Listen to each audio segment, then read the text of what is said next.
የተወደዳችሁና የተከበራችሁ የኬርታ ግሎባል ሳውንድ ተከታታዮቻችን በሙሉ እንዴት ቆያችሁልን? ይህ ሞላ ማሩ የጥረት አብነት ከ1918 እስከ 1972 ዓመተ ምህረት በብርሃኑ ሰሙ አዘጋጅነት የተዘጋጀው የወንድማችን የጀግናችን ድንቅ ታሪክ ነው። ክፍል 10ን በዚህ ሁኔታ አሰናድተንላችኋል።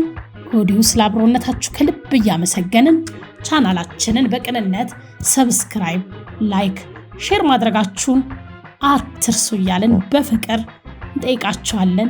ስለ አብሮነታችሁን ከልብ እናመሰግናለን።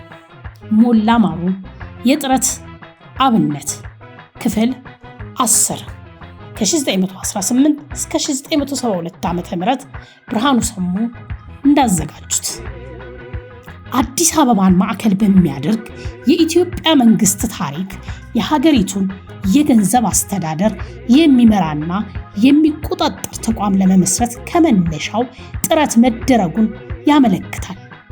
ባንክ ቤት በአፄ ምኒልክ ዘመነ መንግስት ቢቋቋምም ግን ገንዘብ ለማሳተም የገንዘብ ምንዛሪ አገልግሎት ለመስጠትና በአጠቃላይ የሀገሪቱን የፋይናንስ አገልግሎት ማሳለጥ ትልቅ ችግር ሆኖ ብዙ ዓመታት ተቆጥሯል።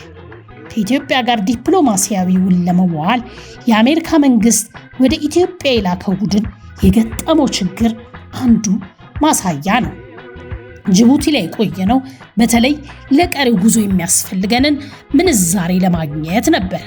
ከዚህ በኋላ ባለው ወይም የኢትዮጵያ ምድር ላይ ሌተር ኦፍ ክሬዲት፣ የግል ቼክና ድራፍት የመሳሰሉትን የገንዘብ ሰነዶች ለግብይት መገልገል የሚቻልበት ሁኔታ ባለመኖሩ ገንዘባችንን ወደ አካባቢው ገንዘብ ወደ ማርትሬዛ መለወጥ ነበረብን። $1 ግማሽ የአንድ ማርትሬዛ ዋጋ ነበረው። የሰበሰብነውን ማርትሬዛ በረጃጅም የእንጨት ሳጥኖች ሞላ። አንዱን ሳጥን ግመል ላይ ለመጫን ያለ 2 ሰው የሚነቃነቅ አልነበረም። አፄ ምኒልክ ባንክ ከማቋቋም በላይ ምስላቸውን የያዘ ገንዘብ በማሳተም የፋይናንስ ማሳለጫው ዘርፍ ያለ ችግር እንዲራመድ ጥረት አድርገዋል። ህዳር 22 ቀን 1901 ዓመተ ምህረት አዋጅ አውጥተዋል። ይህንን ጅምር ለማስቀጠል ንግስት ዘውዲቱ በዘመናቸው የራሳቸውን አስተዋጽኦ አድርገዋል። ንግስቲቱ የአባታቸውን ፈለግ በመከተል የአፄ ምኒልክን ምስል የያዘ ገንዘብ አሳትመዋል። በሀገራችን ገንዘብ ለማሳተም ጅማሬዎች የአክሱም ነገስታት ናቸው። የሐረር አሚሮች ሁለተኛ፣ አፄ ምኒልክ ሶስተኛ ሲሆኑ ልጃቸው ንግስት ዘውዲቱ በአራተኛነት በታሪክ ተመዝግበዋል። ንግስቲቱ ገንዘብ ከማሳተም ጎን ለጎን የገንዘብ እንቅስቃሴው ችግር ሲገጥመው ቀውሱ ሰላማዊ እንዲሆን ጥረት ማድረግ ጀምረው ነበር። የብር ቅንስናሽ በሆነ በመሐለቅና በቤሳ ሸረፋ ምክንያት በዚህ ዓመት ውስጥ ህዝቡ ተቸግሮ ያዝን ጀመር። በመንግስት ደም የአንድ ብር ሸረፋ 16 መሐለቅ ወይም 16 ቤሳ ሲሆን በገበያው ላይ ዋጋው ተጓድሎ ለ12 መሐለቅ ወይም 22 ቤሳ የሚመነዘር ሆነ።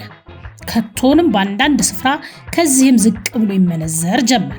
ስለዚህ ግርማዊት ንግስትና ልዑል አልጋ ወራሽ ይህንን ችግር ለማጥፋት ስለ መሐለቅና ቤሳ ምንዛሬ ባለ 9 አንቀጽ የሆነ ደንብ አወጡና ሸረፋው ለ2 በትክክል እንዲዳረስ የገንዘብ ሚኒስትርን አዘዙ። ለስራውም ኃላፊነት አቶ ኃይሌ ወልደ ኪዳን የተባለ ትጉ ሰው በሰኔ ወር ተሾመና በአዲስ አበባ ከተማ በ7 ስፍራዎች ላይ የሸረፋ ቤቶች ክፍያ ስራውን ያካሂድ ጀመር። ሸረፋ ፈላጊዎች ለ1 ዓመት የሚበቃ ባለማህተም ካርኒ በአንድ ቤሳ እየገዙ እንዲወስዱ ተደረገና በየወሩ ካርኒውን እያሳዩ ያለ ችግርና ያለ መጉላላት ለማግኘት ስለቻሉ ከጥቂት ወራት በኋላ ችግሩ ተወገደ። በገበያም ሸረፋው እየረከሰ መሄድ ጀመረና ጥቂት ቆይቶ ከልክ ገብቶ ይመነዘር ጀመር። በሀገሪቱ የገንዘብ ምንዛሪ ቀውስ ሲፈጠር ይህ ዘመን የመጀመሪያው አልነበረም። አፄ ምኒልክ በእንግሊዞች እርዳታ አቢሲኒያ ባንክ ከማቋቋማቸው በፊት በ1886 ዓ.ም የንጉሠ ነገሥቱን ምስል የያዘና በተለያየ ደረጃ የሚመነዘር ገንዘብ በማሳተም ማሪያ ቴሬዛ ከተባለው ለማስወጣት ጥረት አድርገው ነበር። በተለይ ምክንያት ግን ምኞታቸው እውን አልሆነም። ሚኒሊክ ምስላቸውን የያዘ ገንዘብ የሚያሳትሙት በፈረንሳይና በሮም ወይም ኢታሊ ስለነበር በውጫሌ ውል ምክንያት የአድዋ ጦርነት በመቀስቀሱ ገንዘብ የማሳተም ጅማሬያቸው ተቋርጧል። የገንዘብ ማሳተሙ ተግባር መቋረጡ ብቻ ሳይሆን አዲሱ የሚኒሊክ ገንዘብ በሀገር ውስጥም ቢሆን ተቀባይነት አጥቶ በነባሩ ብር ላይ ያለው የማሪያ ቴሬዛ መልክ ተለውጦ የሚኒሊክ መልክ በመተካቱም ህዝቡ ላይ ገንዘብ እየመሰለው አልገበያይም አለ።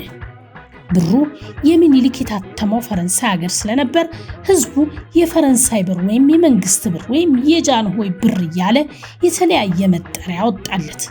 ገዥና ሻጭም ሲገናኙ በጃንሆይ ብር ነው ወይስ በሴት ብር እያሉ ይለዩ ጀመር። ህዝቡ የሚኒሊክን ገንዘብ የጠላበት ምክንያት ከማሪያ ቴሬዛ ጋር ሲነጻጸር በተሰራበት ማዕድን አይነትና በክብደቱም አነስ ሲል ስለነበር ነው የሚለው ጳውሎስ ኞኞ። የአፄ ምኒልክ ገንዘብ መጠሪያ የነበሩት አላድ፣ ሩብ፣ ተሙን፣ መሐለቅ፣ ቤሳ፣ ግርሽ ስያሜዎች የተወሰዱት ከጣሊያን፣ ከኦሮምኛ፣ ከሂንዱስታን፣ ከሐረሪ ቋንቋዎች መሆኑ ይገለጻል። የገንዘብ ዝውውርን በተመለከተ በንግስት ዘውዲቱ ዘመን የታየው ችግር መፍትሄ እንዲፈለግለት ግድ ይል ነበር። ከቀረቡ ቅሬታዎች መሃል በ1913 ዓ.ም የቀረበው አቤቱታ አንዱ ማሳያ ነው። የኢትዮጵያ ባንክ ነገር ለመንግስታችንም ለሀገራችንም እጅግ ያስቸገረው ሆኗል። ባንኩ ከቆመበት ቀን ጀምሮ ለመንግስትም ለህዝብም በብርቱ ተሰምቶታል። ከዚህ ችግር ለመላቀቅ ከሶስት አንዱን ነገር መያዝ ያስፈልጋል። አንደኛው ነገር የኢትዮጵያ መንግስት የራሱን ጥቅምና ስልጣን የህዝቡንም ጥቅም ለእንግሊዝ ባንክ ለቆ 30 ዓመት ድረስ እኖራለሁ የሚል እንደሆን ለባንኩ የሰጠውን ውል አክብሮ ጠብቆ መኖር አለበት። ይህንን የሚሆን ብሎ ለመታገስ ነፃ ለሆነ ሀገር የሚቻል አይደለም።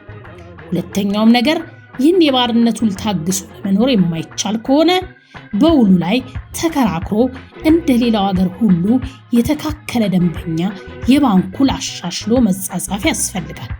ይህንንም ውል አሻሽሎ ለመጻጻፍና ያውም ከእንግሊዞች ጋር መከራከር ከገደል እንደ መጋፋት ያህል ማስቸገሩን ማስተዋል ነው።